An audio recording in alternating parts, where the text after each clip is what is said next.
اتكتب لابنك السعد يا حاج. ابنك هيتظرف لمده 5 سنين.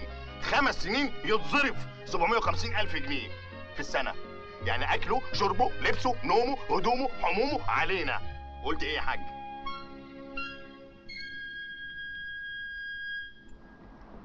انت معايا ولا جايب النهارده؟ وال750,000 دول يعملوا كام مصري؟ ايه ده؟ يعملوا كام مصري؟ انت عايز ايه حضرتك؟ ايه ليه؟